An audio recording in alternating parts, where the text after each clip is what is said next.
Ça m'énerve ça. Oh, Robert Pattinson, il est trop beau. Si les femmes s'intéressaient à la beauté intérieure, je ferais des ravages. Bon bah là j'ai des problèmes de digestion, c'est parce que le mois dernier... Oui, bon bah Michel, bonjour et bienvenue dans Fort Accord, votre analyse d'après-film en compagnie de Michel, le spécialiste technique de l'émission. Bonjour Michel. Bonjour Michel, une perche dans le plan, un vampire mal fait, rien ne m'échappe. Et aujourd'hui de quel film allons-nous parler Michel? Aujourd'hui je m'attaque à Robert à Twilight 1 et 2. Est-ce que tu as des lentilles? Non. Si t'as des lentilles, sale menteur. Moi aussi je peux être beau avec des lentilles. Et des cheveux, et 20 kilos de muscles. Ouais bah ça va. Tenez, regardez-la, pause. On voit bien la démarcation de la lentille. Alors Robert, t'es un tricheur ou pas? Oui. Apparemment. Voilà, c'est ce que je voulais entendre. Comme tous les tricheurs, il utilise des doublures pour pas risquer de se faire mal quand il y a de l'action. Regardez cette scène. Alors juste un aparté, là, Bella s'éclate dans le mur, il reste 1, 2, 3 vases intacts. Et là, pause, il y en a plus qu'un, et ouais. Quel rapport avec les doublures J'ai Michel? dit que c'était un aparté. Retour arrière. Là voilà, la doublure de Pattinson. Il essaie de se cacher le mec. En fait, dans ce plan, tous les comédiens sont des doublures, au cas où il y aura un problème avec la cascade. Vous trouvez logique qu'ils restent de dos alors que leur copain fait un vol plané de 10 mètres? La preuve en image. Doublure, lecture, redoublure. Ouais, c'est pas super flagrant votre truc, hein. Vous l'avez vu le film? Non. Bah ouais, c'est pour ça aussi. Comment voulez-vous reconnaître une doublure si vous ne connaissez pas le visage des comédiens? Bon, une plus facile. Vous la connaissez, Bella? Oui, un peu, oui. C'est elle. C'est la seule à être habillée comme ça. Casquette rayée et une écharpe très vilaine. Allez savoir pourquoi, dans ce plan, eh bah c'est pas elle, c'est sa doublure. Vous savez, c'est fréquent d'utiliser des doublures sur des plans pas très importants, c'est pour préserver les stars, il faut Ouais, ça. enfin, c'est pas Nicole Kidman non plus. Hein. Moi, je pense plutôt qu'elle s'est blessée ou un truc comme ça. Parce qu'elle est plutôt maladroite, hein, regardez. Ah oui, la pauvre. Elle aurait dû mettre des protège-fesses plutôt que des genouillères. Qu'est-ce que vous voulez dire Bah oui, là, vous voyez bien qu'elle porte des genouillères. Vous êtes sûr de vous, là? C'est peut-être un truc à la mode, un truc de Jones, quoi. Bah ouais, je suis sûr. En plus, elle cache souvent des trucs dans son futal. Regardez là. C'est le cap du micro-cravate. Non, Michel, vraiment là, je pense que c'est un truc à la mode, comme les jeans usés. Enfin, après, je m'y connais pas bien, hein, mais... Tu as raison, tu ne sais rien. Merci Robert. Si vous aviez vu le film, cher Michel, vous sauriez que Bella n'est pas à la mode, comme en témoigne ce vieux pick-up qui lui sert de véhicule, et qui sert aussi accessoirement à réfléchir les perches de micro. Et là, vous allez me dire, Michel, j'ai rien vu. J'ai rien vu.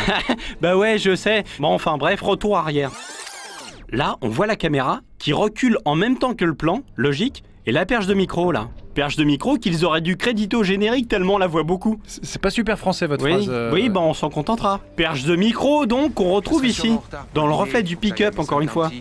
Et qu'on retrouve encore dans cette scène, regardez bien. En fait, c'est toute l'équipe qui est visible. Mais c'est un peu compliqué de les discerner, ils sont tous recroquevillés sur le chariot de travelling. Ça, c'est les mains du caméraman. Et ça, c'est la star du film, la perche. Ici, au moins, nous n'avons pas à nous cacher. Ouais, bah cache au moins l'équipe technique, il m'énerve, lui.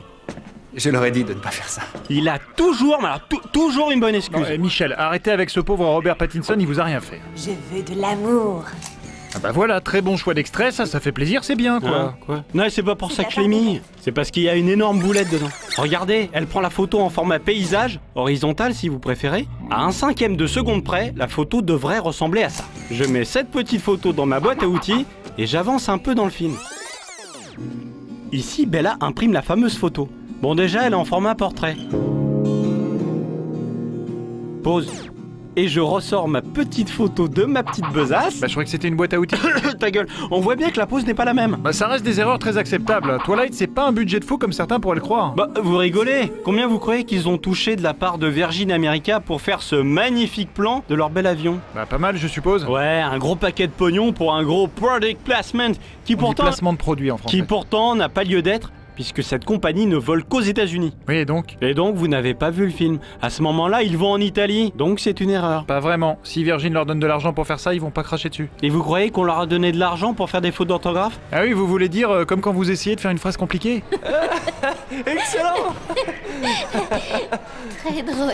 Je savais bien qu'il me servirait cet extrait pour vous fermer votre clapet. Je parlais donc de faute d'orthographe. Regardez, un petit product placement, Google. C'est le nouveau concept de l'émission de chercher des placements de produits ou... Non mais je le dis, c'est tout. Là ce qui m'intéresse, c'est Apotemkin. La race de vampires, ça s'écrit comme ça. Elle arrive sur le site, et là, un mec s'est cru malin de rajouter un P. C'est ballot.